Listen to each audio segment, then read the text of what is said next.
Hello दोस्तों, स्वागत है आपका अपने यूट्यूब चैनल एनके मैट्रिक मस्ती में। आज हम लोग मैथ में पढ़ेंगे 3.3 का प्रश्नावली 3.3 का क्वेश्चन नंबर 2। इससे पहले हम लोग क्वेश्चन नंबर 1 का जो है पहला और दूसरा दोनों बना चुके हैं। आज हम लोग देखेंगे क्वेश्चन नंबर 2। तो देखिए क्वेश्चन नंबर 2 में क्या कहता है कि a/a2 b1/b2 c1/c2 इसका तुलना करके आप बताइए कि यानी कि इसके द्वारा जो रेखा निरूपित होता है यानी ग्राफ जो बनेगा वो प्रतिच्छेद करती है या समांतर जाती है या समपाती जाती है। तो ये जब इसका थ्योरी हम पढ़ा रहे थे तो उसमें आप लोगों को एक कॉलम बना करके बताए थे कि किस तरह से यानी a1/a2 b1/b2 c1/c2 कब किस कंडीशन में प्रतिच्छेद करता है या समांतर जाता है या समपाती जाता है, ये आप लोगों को हमने बता दिया था। ठीक है, तो आज उस पर आधारित क्वेश्चन भी देख लेते हैं। उस पर एग्जाम्पल भी आप लोगों को वैसे बताया था। तो हम लोग क्या करेंगे, इसमें आपका दिया हुआ है पहला में ये दिया हुआ है, तो इसको हम इक्वेशन 1 कर लेंगे, इसको 2 कर लेंगे। ठीक है, अब इसमें हम लोग क्या करेंगे a1 b1 c1 और a2 b2 c2 निकालेंगे। ठीक है, तो a1 का वैल्यू समीकरण 1 से, ठीक है,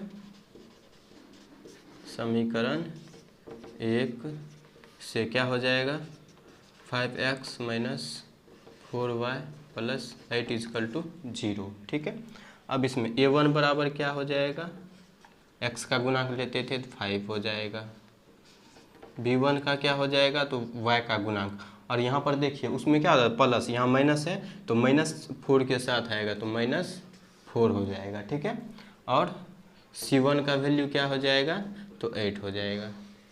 क्लियर है। अब समीकरण 2 से, समीकरण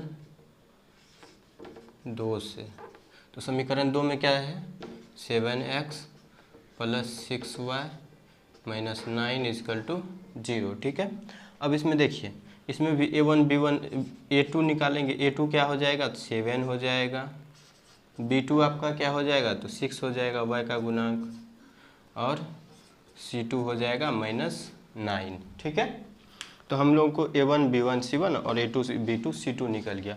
अब हम लोग को देखना है कि इसका जो ग्राफ बनेगा वो किस तरह से का बनेगा, प्रतिच्छेद करेगा, समांतर करेगा या समपाती होगा। तो इसके लिए क्या कंडीशन था कि यदि a1/a2 बराबर नहीं होता है b1/b2 का तो ये क्या करता था प्रतिच्छेद करता था, और यदि सभी बराबर हो जाता था तो वो क्या होता था समपाती होता था, और यदि a1/a2 b1/b2 ये तो बराबर होता था लेकिन c1/c2 बराबर नहीं होता था तो वो क्या हो जाता था समांतर हो जाता था। ठीक है, तो इसका हम निकाल के देखते हैं। तो यहाँ पे सबसे पहले हम लोग क्या निकालेंगे a1/a2, तो यहाँ a1/a2, तो a1 का वैल्यू कितना है 5 और a2 का वैल्यू 7, a1/a2 क्या हो गया 5/7। ठीक है, अब b1/b2 निकालेंगे, तो b1 का वैल्यू कितना है -4 और b2 का वैल्यू +6। ठीक है, तो इसको कटा सकते हैं, 2 दूनी 4 2 तिया 6, यानी कि b1/b2 क्या आ गया आपका -2/3। तो यहाँ से हम लोग देख सकते हैं a1/a2 बराबर नहीं है b1/b2। ठीक है, तो यदि a1/a2 बराबर नहीं है b1/b2, ठीक है, तो ये क्या होगा, इस कंडीशन में हम लोग क्या बोलते थे, तो इस कंडीशन में प्रतिच्छेद करता था। तो हम लिखेंगे अतः क्या करेंगे समीकरण युग्म के द्वारा, ठीक है ना, इस समीकरण युग्म, अतः समीकरण युग्म के द्वारा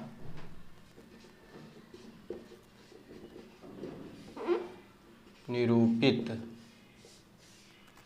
रेखाएं एक बिंदु पर प्रतिच्छेद करती है।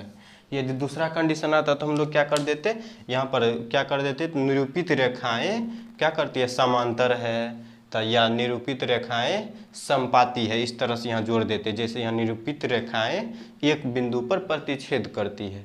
क्यों? क्योंकि a1/a2 और b1/b2 बराबर नहीं होता था, तो इस कंडीशन में प्रतिच्छेद नहीं करते थे। ठीक है, तो अब क्वेश्चन नंबर 2 में जितने भी क्वेश्चन है इसी तरह से बनाना है।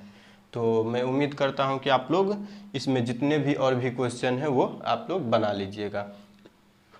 रही क्वेश्चन नंबर 3 की बात, तो क्वेश्चन नंबर 3 में देखिए क्या कहता है कि सेम ऐसा ही सवाल रहेगा आपको। उसमें सिर्फ क्या दिया है कि इसमें बताने के लिए बोला है कि कौन जो है संगत है या कौन असंगत है। ठीक है, तो मैं इसी क्वेश्चन में क्लियर कर देता हूं कि संगत और असंगत को किस तरह से पहचानेंगे। इसी तरह से तुलना करना है। ठीक है, a1/a2 b1/b2 जो है c1/c2, इसमें कौन यानी कि किसका ग्राफ किस तरह से, ये तो आप लोग निकाल सकते हैं। यदि इसमें आपको प्रॉब्लम है तो इससे पहले जो वीडियो बनाए थे इसका जो थ्योरी दिए थे वो वीडियो आप पहले देख लीजिए, उसके बाद इसको आप अच्छे से समझ पाइएगा।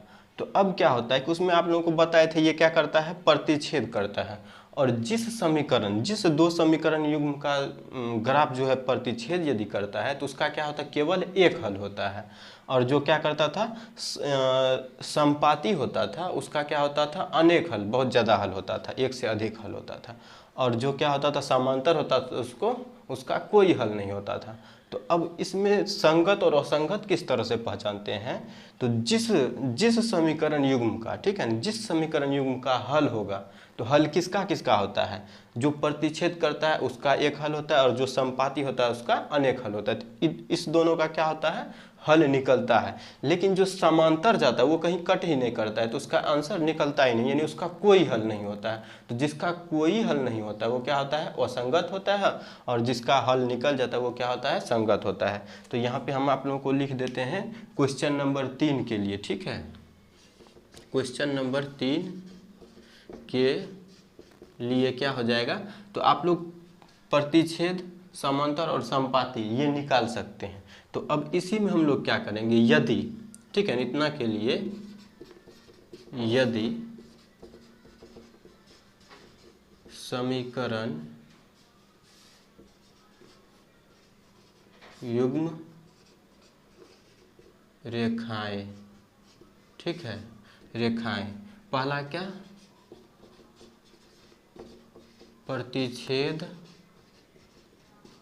करती है, और दूसरा क्या, समपाती है।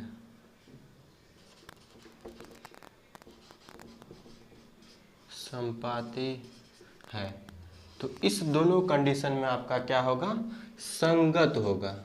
ठीक है, क्या होगा, संगत होगा। और दूसरा क्या, जब समांतर होगा। ठीक है ना, जब समांतर हो तो असंगत